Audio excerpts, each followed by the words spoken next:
नाही, हा प्रश्न पक्षांतर्गत आहे, त्याच्यामध्ये काही दुमत असं काही कारण नाही. आम्ही बहिणी आमच्या राष्ट्रीय अध्यक्ष आहेत. ज्या वेळेला ज्या बाबी बहिणींच्या माहितीकरता सांगणं आवश्यक आहे ते नियमितपणाने आम्ही सांगत असतो. आमचा संवाद ट्युनिंग अतिशय उत्तम आहे. ज्या पद्धतीने दादांच्या जवळ माझं नातं गेले 35 वर्षाचं दूर राहिलं, ट्युनिंग अतिशय उत्तम पद्धतीने होतं. सर्वच गोष्टी आम्ही परस्परांच्या जो बोलत होतो अशातला काय भाग नव्हता. पण मी काय करतोय, मला काय वाटतंय हे सहजगत्या दादांना समजत होतं. दादांच्या मनामध्ये काय, मला काय करायचं आहे हे मलाही त्यावेळेला कळत होतं.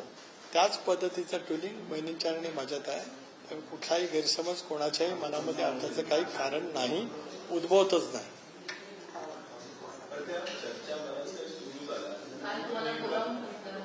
नाही, बोलून घेतलं विचारलं वगैरे हा काय भाग नाही. नियमितपणाने आम्ही भेटत असतो. बोलून घेणं आणि विचारणं हा काय भाग नाही आमच्यात. We are having very good tuning.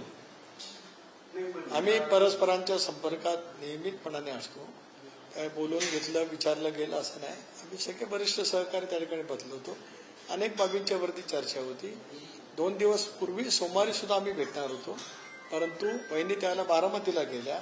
बारामतीवरून सुद्धा त्यांचं माझं बोलणं झालेलं होतं. त्याच्यानंतर दुसऱ्या दिवशी मंत्रिमंडळाची बैठक होती.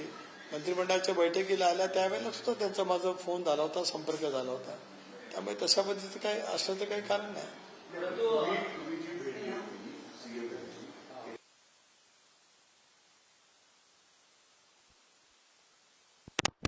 माझ्या लोकसभा मतदारसंघात अनेक विकासाची कामं असतात. मुख्यमंत्र्यांची प्रत्येक वेळची भेट ही काय राजकीय भेट अशातला काय भाग नाही.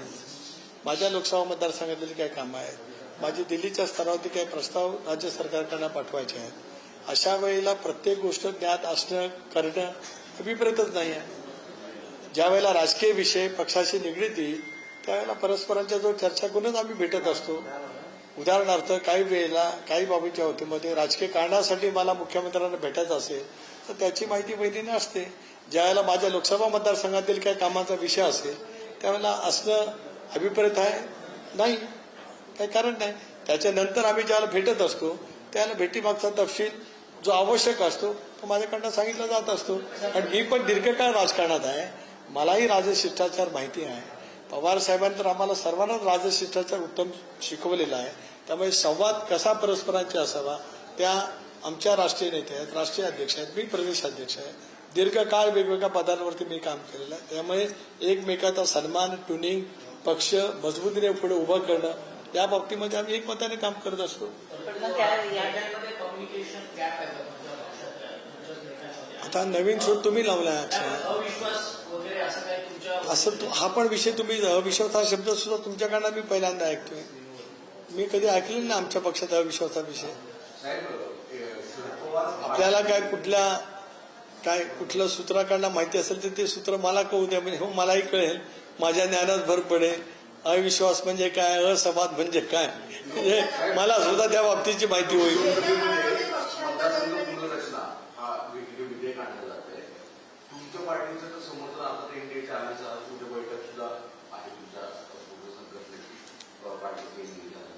पण शरद पवार राष्ट्रवादी काँग्रेस याला समर्थन देते.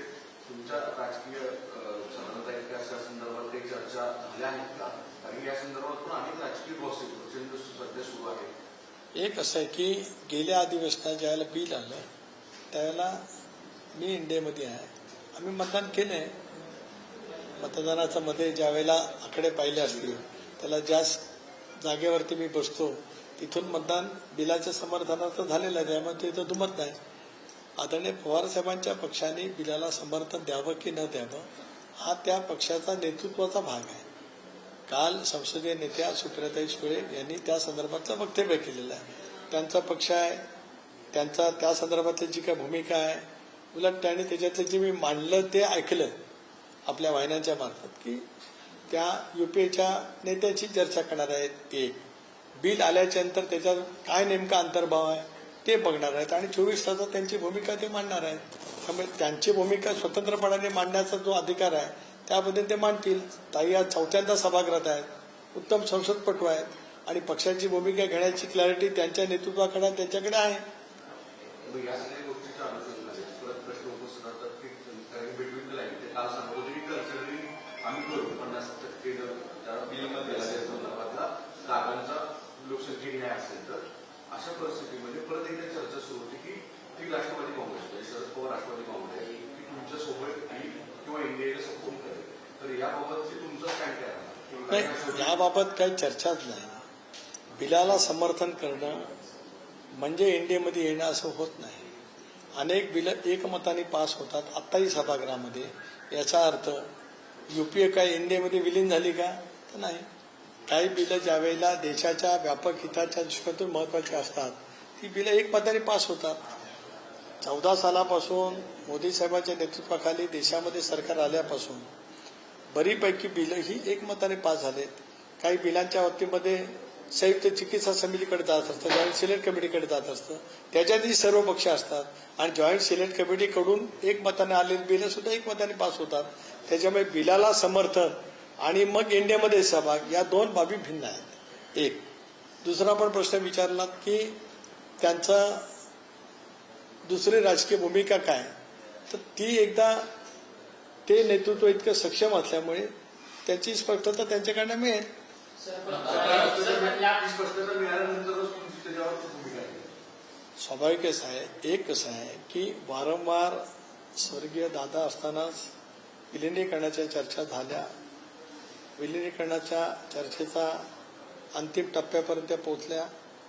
मी अनेक वेळेला म्हटलं मला माहिती होतं, पण दुर्दैवाने दादाचं निधन झाल्यानंतर विलिनीकरणाच्या चर्चेला पूर्णपणाने विराम मिळाला. काही दिवसापूर्वीच साहेबांच्या पक्षाची राज्य पातळीवरची बैठक झाली. त्यावेळेला कार्याध्यक्ष म्हणून सुप्रियाताई असतील, पक्षाध्यक्ष म्हणून शशिकांत शिंदे असतील, त्यांनी स्पष्टपणे सांगितलं की आता विलिनीकरणाच्या चर्चेला पूर्ण विराम आहे. ही भूमिका स्पष्टपणे त्या ठिकाणी मांडली गेली. त्यामुळे नव्याने काही ती चर्चा कुठे सुरू झालेली नाही. सुरू झालीच तर मग तो विषय, पण आज तरी कुठे सुरू झाल्याचं चित्र नाही. त्यांचा जरी सरकारमध्ये येण्याचा प्रयत्न असेल किंवा तुमच्या मार्फत येण्याचा प्रयत्न असेल, अर्थात एकत्रित राष्ट्रवादी, तुमचं स्टँड काय असणार? एकनाथ चौधरीचा जी भूमिका अजून कुठे सुरुवातच नाही झाली तर त्याच्याबद्दल प्रतिक्रिया देण्याचं काही कारणच नाही ना. ज्या गोष्टीची सुरुवातच काय झालेली नसेल तर त्याच्यात काय प्रतिक्रिया देणार? ती मी मगाशीच यांच्या प्रश्नाला उत्तर देताना सांगितलं की तशी सुरुवात झाली तर मग चर्चा करणं आवश्यक राहील ना. तशी काही सुरुवातच नसेल तर काय? पूर्णविराम कोणी दिलाय तर तिकडून एक मिनिट पूर्णविराम कोणी दिलाय तर तिकडून दिलाय. आम्ही तर काय सुरुवातच कधीच केली नव्हती. कारण दादा असताना दादाच आमचे राष्ट्रीय नेते, जो दादांनी निर्णय घेतला असता त्या निर्णयाचं पूर्णपणाचं समर्थन आम्ही सर्वांनीच मोकळेपणाने एक मताने निश्चितपणे त्या ठिकाणी केलं असतं. आता बहिणी आमच्या अध्यक्ष आहेत. एक बात तशी ज्या वेळेला चर्चा येईल त्यावेळेला मग माझं मत मांडीन ना. जी चर्चा नाही त्याच्याबद्दल आज मत मांडून घाई कशाला करू? मला 40 वर्षाच्या प्रदीर्घ अनुभवाच्यामुळे कधी काय घाई करावी, कधी काय मतप्रदर्शित करावं तेवढं ते नक्की कळतं ना. ज्या वेळेला चर्चेचा सूर कुठेतरी निघेल त्यावेळेला माझं मत काय, आज माझं मत काय ते माझ्या मनात नक्की आहे. मला आज सांगण्याचं काही कारण नाही. समजा ते नसेल तर सांगून काय करू? तुम्ही म्हणाला की चर्चा या त्यांच्याकडून थांबवलेल्या आहेत. तुम्ही म्हणाला की चर्चा या त्यांच्याकडून थांबवल्या गेलेल्या आहेत. त्यांच्याकडून जर प्रस्ताव आला तर तुम्ही कुठेतरी या सगळ्या अनुषंगाने अनुकूल असाल का? मी तेच म्हटलं येणारच आहे की नाही प्रस्ताव याचीच माहिती नाही तर मी अनुकूल आणि प्रतिकूलचा विषय काय येतो? सभागृहामध्ये ज्याला मतदान होतं अनुकूल आहे का अनुकूल त्याने हात वर करा, प्रतिकूल आहे का त्यांनी प्रतिकूल हात वर करावं, असं सभागृहात होतं. तसं काही नाही आहे इथे. इथे एकेकाळी आम्ही सर्वांनी एकत्रित काम केलंय. एक दादांच्या नेतृत्वाखाली आम्ही स्वच्छपणाची भूमिका घेतली की बहुजन समाजाचा व्यापक हित साधायचं असेल तर चव्हाण साहेबांनी जो विचार दिला तर त्याच्या अनुषंगाने आम्ही एनडीएमध्ये सहभागी झालो. महाराष्ट्रातल्या जनतेने त्याचं स्वागत केलं. आता मुद्दा आला विलिनीकरणाचा. तो दादा असताना चर्चा झाली, मी त्याच्याबद्दल होही म्हटलं, पण दादांच्या दुर्दैवी निधनाच्या नंतर इथे इक्वेशनच सगळी बदलली. मध्यकाळामध्ये